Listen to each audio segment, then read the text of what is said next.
Scottish chaucerianism developed in the 15th and early 16th centuries when Scottish poets were strongly influenced by Geoffrey Chaucer, often called the father of English poetry. During this time, Scotland had a rich court culture, especially under the Stuart kings. There was growing interest in literature, education, and translation. Scottish poets looked to Chaucer as a literary authority. They respected Chaucer so much that they called him Maester Chaucer, a guide and teacher of poetic art. 2. Who were the Scottish chaucerians? The main poets include 1. King James I. Work, The King's Quair, written during his imprisonment in England, uses Chaucerian dream vision style. Theme, love, fate, and personal reflection. 2. Robert Henryson. Work, The Testament of Cresseid, continues Chaucer's Troilus and Chrysaid, adds a moral and tragic ending to Cresseid's story, known for psychological depth and moral seriousness. 3. William Dunbar. Works, The Thistle and the Roys, Lament for the Macaris, combines religious tone,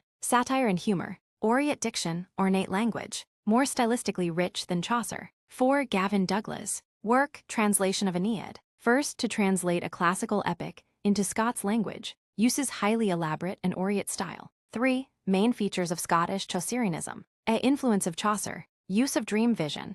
A narrator falls asleep and sees symbolic visions. Themes of love, fortune and fate, courtly life, narrative techniques and poetic forms similar to Chaucer. B. Use of Scots language. Unlike Chaucer, who wrote in Middle English, they wrote in Middle Scots, helped make Scots a respectable literary language. C. Moral and didactic tone. Scottish poets are often more serious, more moralizing. Example, Henryson gives a moral lesson about pride and downfall. D. Use of allegory. Heavy use of symbolism and allegorical figures. Abstract ideas like love, fortune, virtue are presented as characters. E. Aureate style. Rich, ornate vocabulary. Influence of Latin and classical literature makes poetry sound more formal and elevated. Importance. Scottish chaucerianism is important because it preserved and extended Chaucer's influence, helped develop Scottish national literature, acted as a bridge between medieval and Renaissance poetry,